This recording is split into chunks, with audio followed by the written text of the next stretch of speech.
Hello friends, आज हम बात करने वाले हैं तालुगत रोग के बारे में। तालुगत रोग 9 होते हैं। सबसे पहला है तालु पुपुट्टक।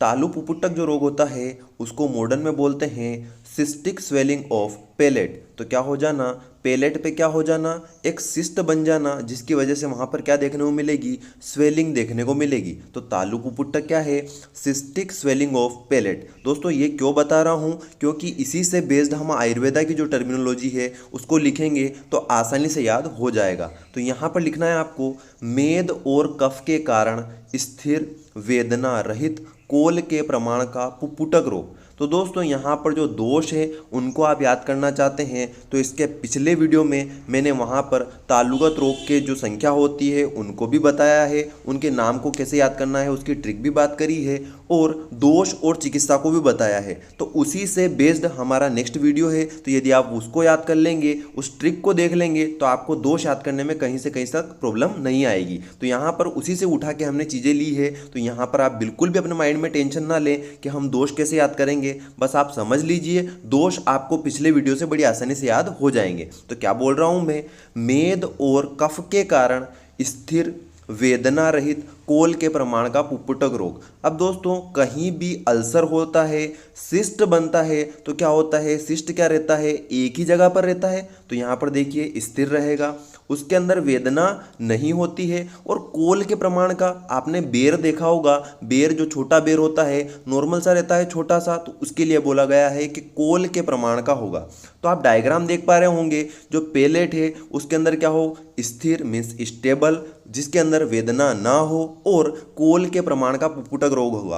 और आसानी से समझाऊं तो आपने देखा होगा हमारे शरीर पर कहीं भी क्या होता है, कोई रगड़ लग जाती है, फ्रिक्शन हो जाता है तो छाला बन जाता है। उसको आप देखें वो एक ही जगह पर स्थिर रहता है, ना ही उसके अंदर पेन होता है। आप उसके ऊपर टच करते रहेंगे तो अंदर फ्लूइड भरा रहता है, बस आपको फील होता रहेगा लेकिन पेन नहीं होगा। और कैसा रहता है, छोटा सा रहता है, कोल के प्रमाण का। तो बड़ी आसानी से आपको याद हो जाएगा कि मेद और कफ के कारण स्थिर वेदना रहित कोल के प्रमाण का पुपुट्टक रोग। चलिए आगे बात करते हैं। सेकंड है तालु शोष, मोस्ट इंपोर्टेंट। तालु शोष बड़ी एग्जाम में बहुत ज़्यादा पूछा जाता है, इसका मॉडर्न पूछा जाता है। मॉडर्न में इसको बोला जाता है क्लेफ्ट पेलेट। तो ध्यान में रखें, तालु शोष का मतलब क्या होता है, क्लेफ्ट पेलेट। इसके अंदर क्या लिखना है, वात और पित्त के कारण तालु प्रदेश में शोष हो जाना। तो यहाँ पर क्या हो जाए, जैसे नाम देखिए तालु में शोष होना, तो बस यहाँ पर दोष तो पिछली ट्रिक से आप लिख देंगे, खाली आपको लिखना क्या है कि वात और पित्त के कारण तालु प्रदेश में शोष हो जाना।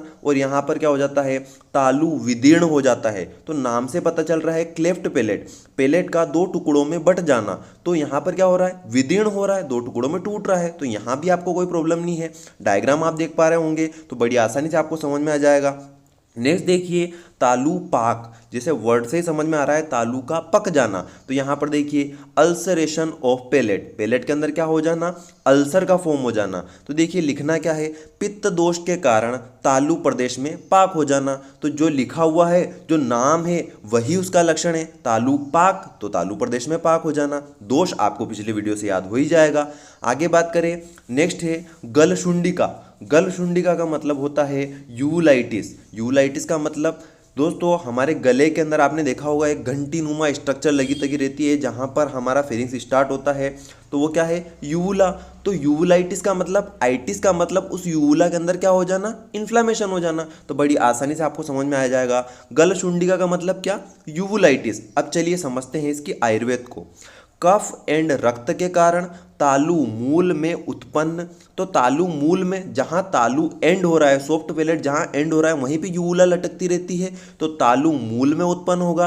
विवृद्ध, विवृद्ध का मतलब हो जाना एक तरह से बड़ा होना। तो देखिए बड़ा क्यों हो रहा है, हमने देखा है जहाँ भी इन्फ्लामेशन होता है वो जगह कैसी हो जाती है, थोड़ी फूल जाती है। तो यदि यूवुला के अंदर होगा तो कैसी हो जाएगी, थोड़ी फूल जाएगी, मीन्स थोड़ी उसके अंदर वृद्धि हो जाएगी। एंड फूली हुई बस्ती के समान, तो जो हमारा ब्लेडर होता है वैसा देखने को मिलेगा क्योंकि फूल जाती है। ठीक है, नेक्स्ट देखिए श्वास कास तृष्णा उत्पन्न करने वाला भीषण रोग कंठशुंडी कहलाता है। तो देखिए दोस्तों, गले के अंदर हो रहा है तो यूला अगर फूल जाएगी, वहाँ पर उसके अंदर इन्फ्लामेशन हो जाएगा तो क्या हो जाएगा, गले से रिलेटेड जो भी डिजीज़ है वो देखने को मिलेगी। श्वास हो जाएगा, कास हो जाएगा, तृष्णा हो जाएगी, तो बड़ी आसानी से याद हो जाएगा। तो दोस्त तो आप पिछले वीडियो से याद कर लेंगे कि कफ और रक्त के कारण हो रहा है। हो कहाँ रहा है, सॉफ्ट पैलेट के जस्ट एंड में यूला रहती है तो तालु मूल में उत्पन्न, जहां भी इन्फ्लामेशन हो जाता है वो थोड़ा फूल जाता है तो विव्रत, उसको ओनली आयुर्वेद टर्मिनोलॉजी के अंदर चेंज करना है। फूली हुई बस्ती के समान तो फूल भी जाता है। और श्वास का तृष्णा उत्पन्न करने वाला भीषण रोग क्या कहलाता है, कंठशुंडी कहलाता है। तो बड़ी आसानी से आपको ये चीज़ें याद हो जाएगी। आगे बात करें, नेक्स्ट डिजीज है तुंडीकेरी। तुंडीकेरी को मॉडर्न में बोला जाता है टॉन्सिलाइटिस।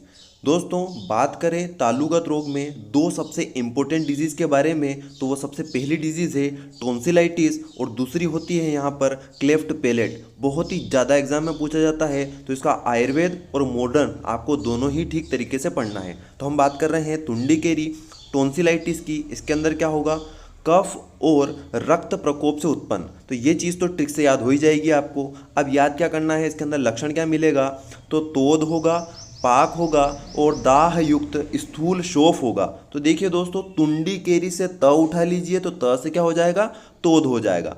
अब देखिए दोष, देखिए कफ और रक्त, कफ की वजह से होगा यहाँ पर पाक और रक्त की वजह से क्या हो जाएगा, यहाँ पर दाह होगा, क्योंकि वो किसके समतुल्य होता है, पित्त के समतुल्य होता है। तो इस तरह से बड़ी आसानी से आपको यह याद हो जाएगा। तो तुंडीकेरी के अंदर लिखना है कफ और रक्त के प्रकोप से उत्पन्न, तुंडीकेरी के त से तोद होगा, कफ की वजह से पाक और रक्त पित्त के समतुल्य है तो दाह युक्त स्थूल शोफ होगा। इसका आप डायग्राम देख पा रहे होंगे। टॉन्सिलाइटिस का मतलब होता है जो टॉन्सिल होते हैं उसके अंदर क्या हो जाना, इन्फ्लामेशन हो जाना। चलिए आगे बात करते हैं। नेक्स्ट है मांस कच्छप। मांस कच्छप को मॉडर्न से कोरिलेट करते हैं प्लियोमॉर्फिक एडिनोमा। दोस्तों इसका मॉडर्न नाम आप याद करना चाहें तो कर सकते हैं और ना भी करें तो भी चलेगा। यहाँ पर आपको ध्यान में रखना है मांस कच्छप, इसके अंदर क्या लिखना है, ये कफ के प्रकोप से उत्पन्न होता है और कछुए के भांति ऊपर उठा हुआ शोथ। तो देखिए आपने देखा होगा कछुए की पीठ कैसी रहती है, थोड़ी उभरी हुई रहती है। तो मांस कच्छप, कच्छप का मतलब होता है कछुआ, तो ये खुद बता रहा है कि मांस कच्छप मतलब तालु के अंदर क्या हो जाना, कछुए के भांति ऊपर उठा हुआ शोथ बन जाना, जो कैसा रहता है, वेदना रहित रहता है। तो कछुआ कितना भी चल ले कभी क्या होता है, थकता नहीं है, तो उसको वेदना नहीं होती है। तो इस तरह से याद कर लीजिए कि वेदना रहित। और कछुआ कैसे चलता है, धीरे धीरे चलता है, तो धीरे धीरे बढ़ने वाला शोथ ये होता है। तो बड़ी आसानी से आपको याद हो जाएगा कि कछुए के भांति ऊपर उठा हुआ शोथ, लगातार चलता रहता है फिर भी थकता नहीं है कछुआ, तो वेदना रहित, वेदना नहीं होती उसको, और धीरे धीरे चलता है तो ये भी कैसा है, धीरे धीरे बढ़ने वाला होता है। नेक्स्ट बात करते हैं मांस संघात। इसको बोला जाता है मॉडर्न में बेनाइन ट्यूमर ऑफ ओरोफेरिंग्स। इसका भी मॉडर्न नाम आप याद करें तो ठीक है, नहीं याद करेंगे तो भी चलेगा। बस कभी कभी क्या है, कोरिलेशन पूछ लिया जाता है, इसलिए मैं आपको यहाँ पर बता रहा हूँ। जिसका इंपॉर्टेंट था उसका मैंने आपको पहले ही बता दिया। तो मांस संघात क्या है, बेनाइन ट्यूमर ऑफ ओरोफेरिंग्स। इसके अंदर क्या लिखना है, यह कफ प्रकोप से उत्पन्न होता है। तो कफ प्रकोप से उत्पन्न होता है और तालु प्रदेश के अंतः प्रदेश का दूषित मांस। अब देखिए दोस्तों, मांस संघात, संघात मतलब चोट लग जाना, इस तरह से समझ लीजिए। तो चोट कहाँ लगती है, शरीर के अंदर। तो यहाँ पर किसकी बात कर रहे हैं, तालु की बात कर रहे हैं। तो तालु प्रदेश के अंतः प्रदेश का क्या हो जाएगा, मांस कैसा हो जाएगा, दूषित हो जाएगा चोट लगने की वजह से, इस तरह से समझ लीजिए।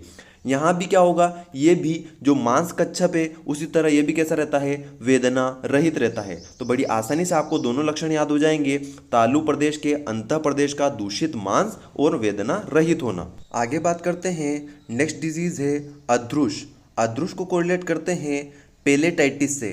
पेलेटाइटिस का मतलब क्या होना, पेलेट के अंदर इन्फ्लामेशन हो जाना। तो अध्रुष का मतलब क्या, पेलेटाइटिस। तो इसके अंदर क्या लिखना है, तालु प्रदेश में रक्त दुष्टि से उत्पन्न तीव्र वेदना। तो क्या हो जाएगा, जहाँ भी इन्फ्लामेशन होता है वहाँ पर पेन तो होता ही है, तो तीव्र वेदना होना, ज्वर युक्त होना, तो यहाँ पर फीवर भी आ जाएगा इन्फ्लामेशन होने की वजह से।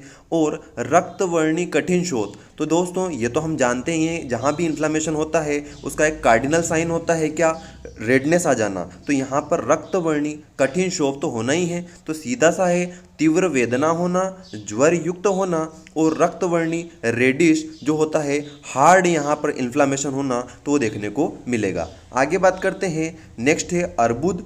अर्बुद का मतलब होता है कार्सिनोमा ऑफ टॉन्सिल। टॉन्सिल के अंदर क्या हो जाना, कार्सिनोमा का फॉर्म हो जाना ही क्या कहलाता है, अर्बुद कहलाता है, या फिर इसे तालु अर्बुद भी कहते हैं।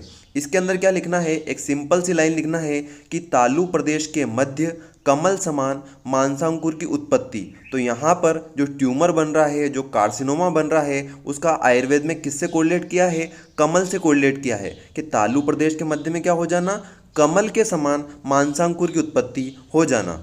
तो दोस्तों ये वीडियो आपको कैसा लगा नीचे कमेंट बॉक्स में जरूर बताएं। ज्यादा से ज्यादा इस वीडियो को शेयर करें, लाइक करें, और दोस्तों जिसने भी अभी तक मास्टरमाइंड समिट चैनल को सब्सक्राइब नहीं किया है तो प्लीज सब्सक्राइब कर लें, बेल आइकन को प्रेस कर दें ताकि आने वाली वीडियो की अपडेट आपको मिलती रहे। तो दोस्तों इसी तरह आयुर्वेद को पढ़ते रहिए, सीखते रहिए और आयुर्वेद को आगे बढ़ाते रहिए। Thank you.